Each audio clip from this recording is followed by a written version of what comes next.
Hello everyone and welcome back to the Bibliotek. My name is Vervain and today I am in the historical fiction section to talk about The Murder of Harriet Monckton, written by Elizabeth Haynes. Now this is quite an interesting book because it straddles two genres. So it is a historical fiction novel, but it is inspired by a true crime. So in 1843 in Bromley, England, the body of Harriet Monckton was found in a churchyard. Now, there was an inquest which found that she had been murdered, but nobody has ever stood trial for her murder. So the author Elizabeth Haynes has conducted research and she has used historical documents to lay the foundations of this novel, but then she has used her imagination to fill in the blanks regarding what happened, and in the novel we do actually find out who killed Harriet Monckton. Now don't worry, I won't tell you, but I am going to give you a quick synopsis of the book and just my thoughts on it. All right, here we go. I thought that we could start by talking about the cover of this book. So I have the 2019 second edition printed by Myriad Editions. And this front cover has a plant, which according to PlantSnap is Laurustinus. Now, if you're not familiar with PlantSnap, it's an app that allows you to take a photo of a plant and then it will tell you what the name of that plant is. So according to PlantSnap, this plant is Laurustinus.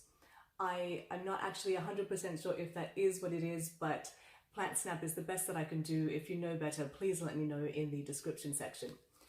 Now, I'm not sure if that has any kind of relevance to the story. I'm not sure if it's symbolic. I did do a video about the secret language of flowers. Maybe I might look that book up again and see if there is a secret meaning associated with Laurustinus.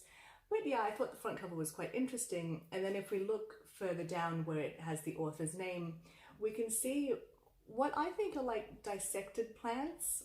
I'm not actually sure what these are. I'm not actually sure if there is a meaning or a particular symbolism associated with them. That's something that has intrigued me as I've read this book. Every time I've picked it up, I've looked at the cover and I've thought, what are these plants all about? And then if we turn the book over to the back, we can see that the same dissected piece of the plants are repeated. So that is still a mystery to me. If you know anything about these plants, please let me know in the comment section. Now let's talk about the writing style or the narrative style of this book. So each chapter is written from a different person's point of view. But instead of saying, chapter 1 or chapter 2, it will say the name of the character and the date. So for instance, Frances Williams, December 15th, 1843, and it will say what Frances did that day, who she interacted with, what her opinions were about what happened that day. And then the next chapter will be from someone else's point of view. So again, it will say the name of the character and the date and what that person did. And that's how the story progresses. Now, I should note that the majority of the characters in this book are real-life historical people. So there were people who either were related to Harriet Monckton in some way or were somehow brought into her murder inquest. So that forms the foundation of the storyline. However, these are people that lived over 150 years ago, so we don't actually know what their private thoughts were. We don't really know the nature of all of their relationships, so I think this is where Elizabeth Haynes has used her imagination to fill in the blanks. The next thing that I wanted to point out is that although this book is about Harriet Monckton, she dies quite early on in the book, so she doesn't have a voice for the majority of the book, which I thought was quite interesting because normally your protagonist is front and center in the storyline and they're usually quite active. So yeah, it was interesting to read a book which is about someone, but that person is absent for most of the storyline.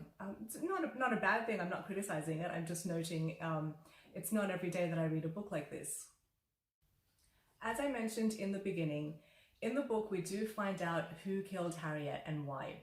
In real life, that isn't true. And so this is something that was on my mind as I was reading the book, because some of the characters in the book are not good people, they're not painted in a good light, and it really makes me wonder how much of that is accurate, how much of that is a realistic portrayal of that real life person, and how much of it is fiction. Because again, in real life, we don't know who killed Harriet Monckton, but in the book, someone is named. So potentially, could we be, tarnishing this person's reputation?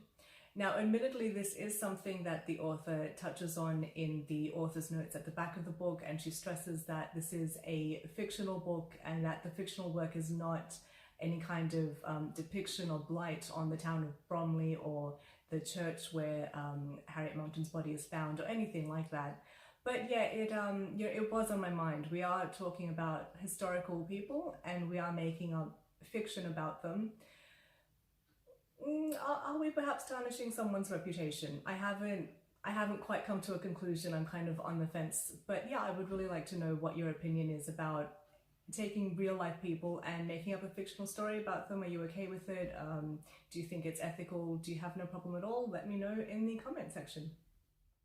In terms of relationships, there's one that really struck me in the book, because there is a man who was in love with Harriet Monckton, and I'm not really giving too much away. I'm being deliberately vague here. He was in love with her and he tries to move on, but Harriet is still on his mind, and you will see that when it comes to his point of view, even many years later, he will still think about her, although he on the surface seems to have moved on and has married someone else. And that relationship really struck me because I just thought that was really sad and really unfair to the new lady that he's in a relationship with. I just don't think that that's right. You shouldn't jump into another relationship if you're not ready. You shouldn't commit yourself to someone else in word if you can't do that in deed, because someone else is on your mind. So that relationship really struck me.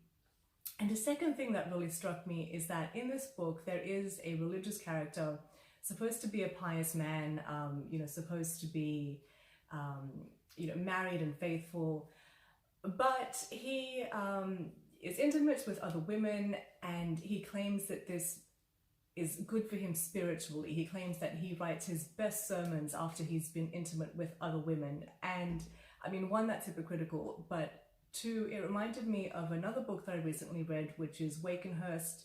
I have done a book review of that as well. I will link to it at the end of this video.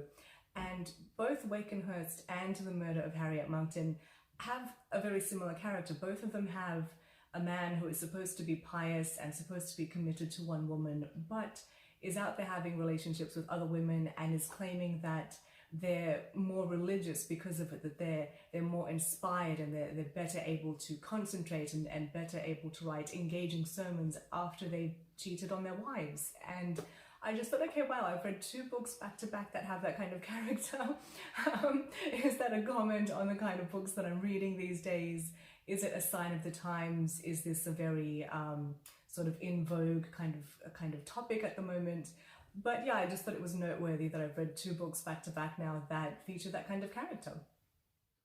The last theme that came out in this book and that I wanted to touch on in this video is the theme of being self-sufficient or self-dependent.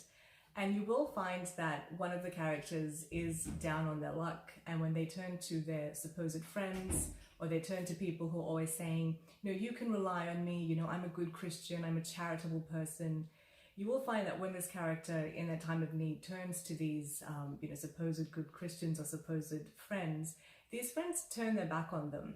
And there's just such injustice. Like I really felt quite frustrated and quite angry for this character, because through no fault of their own, they're down on their luck, and you're supposed to be able to depend on your friends and family, and it just shows that some people talk the talk but can't walk the walk. So although this is a fiction book, I find that you can learn life lessons from fictional books, and when I was reading these particular scenes, it really reminded me that you have to be self-sufficient. You cannot depend on other people, and just because people say they're your friends, just because people say they're a good person, it doesn't mean that they are. And actually, I find when people talk themselves up, when they say, I'm a good person, my heart is gold, all this kind of nonsense, I don't find that to be true. If you are a good person, it's not for you to tell me that you're a good person. It's for me to observe you and to judge that you are a good person, or that you're kind, or that you're charitable.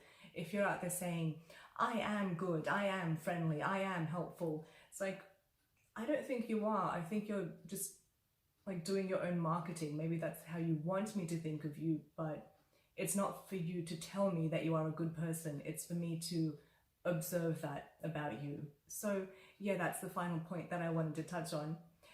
Anyway, that's going to wrap up this book review. Let me know what you think. I am sorry about the drab kind of setting today. If you've watched any of my previous videos, you will know my settings are a bit more elaborate. I usually have some props that are related to the book. Unfortunately, there was some unplanned remodeling of the Netherworld Bibliotek, shall we say, and this is one of the few corners that has still been left standing. So it's either, you know, film here or film in the bomb site that is the rest of the Netherworld Bibliotek. So sorry about the bland looks, but I have done my best with the way that I've gotten dressed to give you something interesting to look at. All right, that's it for me. Thank you for dropping by, and maybe I will see you next time.